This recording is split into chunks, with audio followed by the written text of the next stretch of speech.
Simon, I was interested last week. We spoke about Kevin De Bruyne doing his own deal and now on £385,000 a week, reportedly, at Manchester City.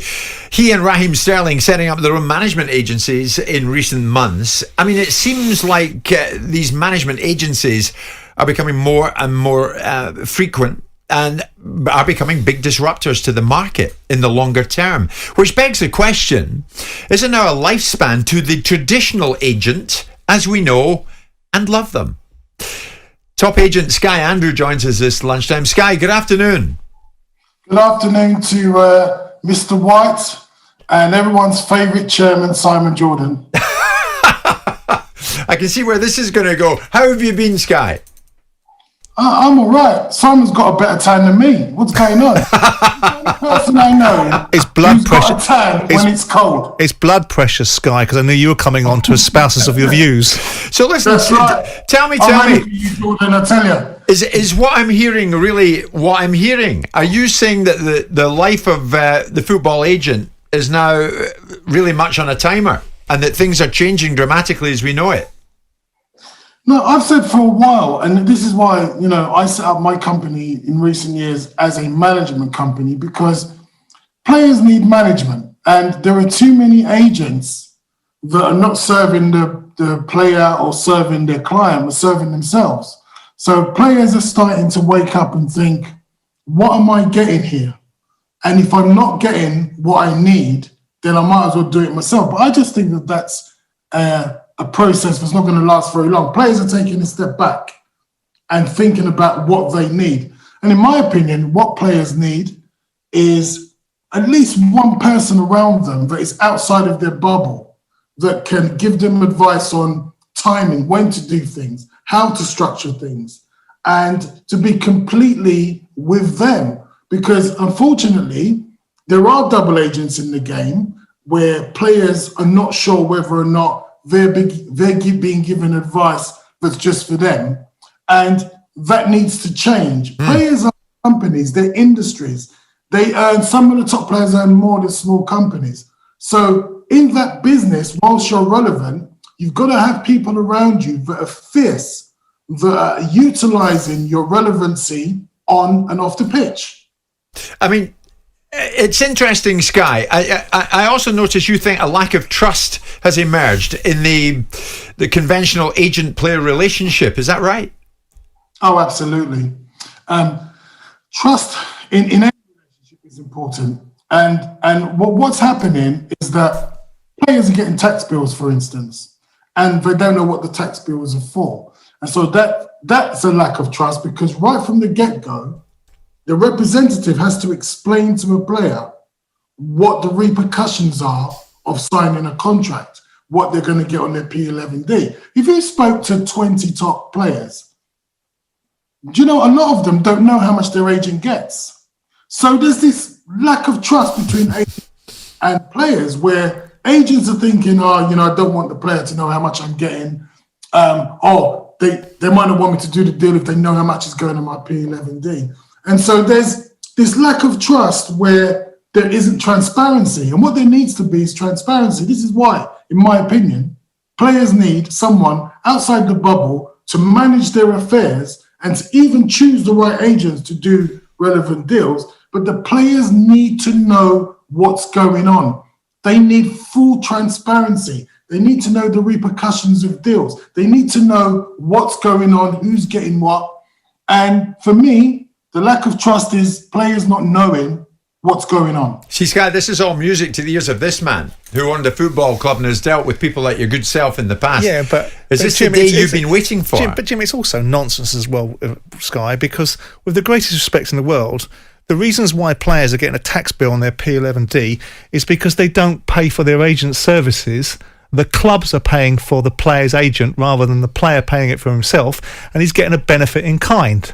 So he's getting something for nothing. He's getting somebody to rock in, negotiate his contract, and getting somebody else to pay for it. If the whole principle of agency relationships with players were players actually paid for agents in the greater sense of entitlement about what they should and shouldn't get. What you're doing is you're moving the onus from a player having a relationship with an agent to a player having a relationship with a management company. You either have a good management company or a bad management company. You either have a good agent or a bad agent. All you're doing is moving the relationships from one side, from one environment to another. Is it as simple as that, Sky?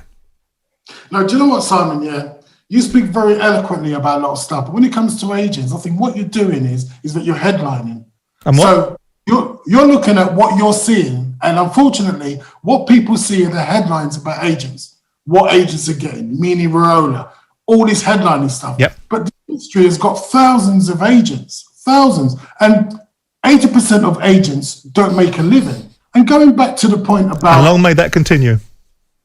No, but that's just ignorance, isn't it? That's just you looking at... No, but hang on, Sky, can I just stop you for a second when you say it's ignorance? If you spend 6 months investigating what actually goes on in... No, I spent 10 years, Sky. Here's where you can't say that, Sky. You can have every viewer that you want, but the one thing you can't do is accuse me of not being privy to how the processes work, because I spent 10 years inside an industry dealing with agents. You were privy at a level which was a minute percentage of agents. What I'm telling you... No, it was hundreds of agents, Sky. From grassroots... It was hundreds of agents, Sky. Sky, it was hundreds of agents. Agents and players. Listen, I've been an agent 25 years. I know.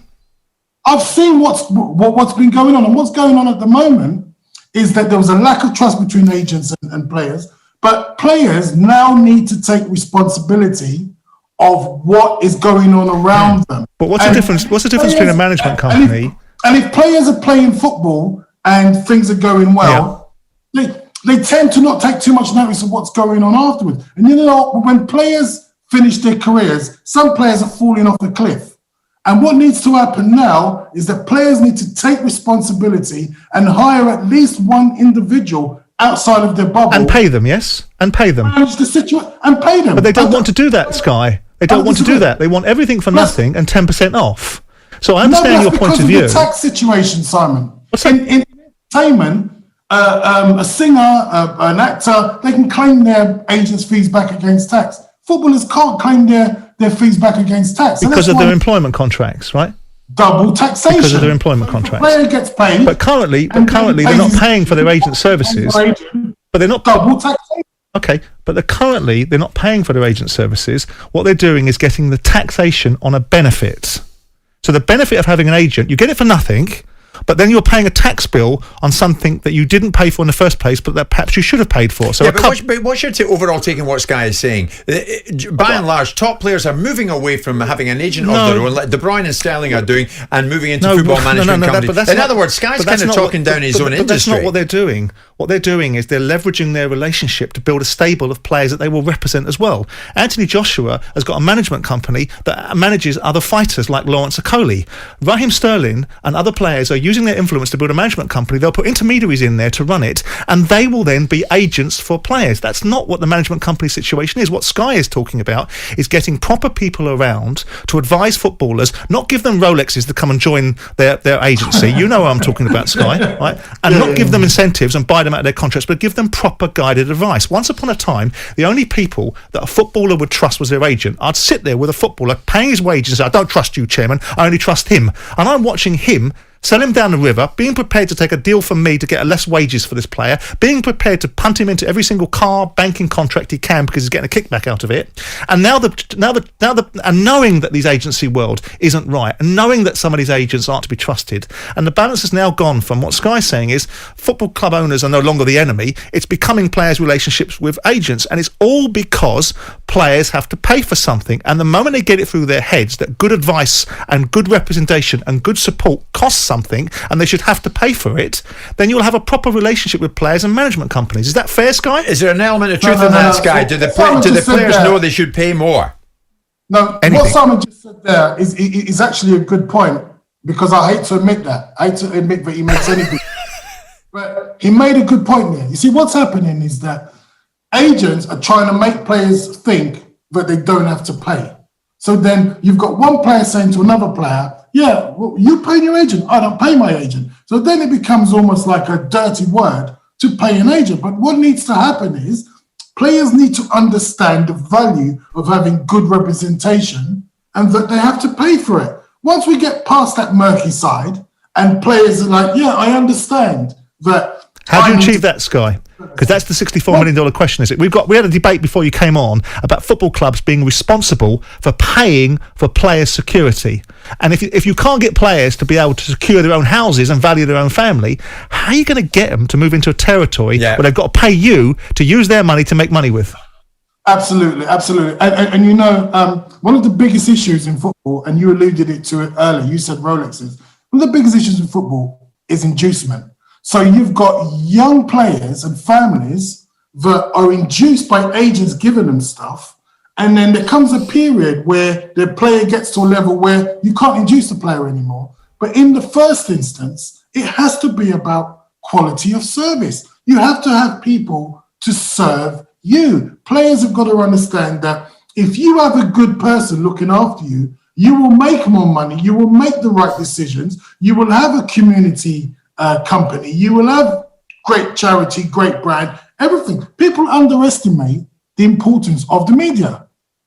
A lot of agents I'm seeing don't understand the importance of radio, TV, media.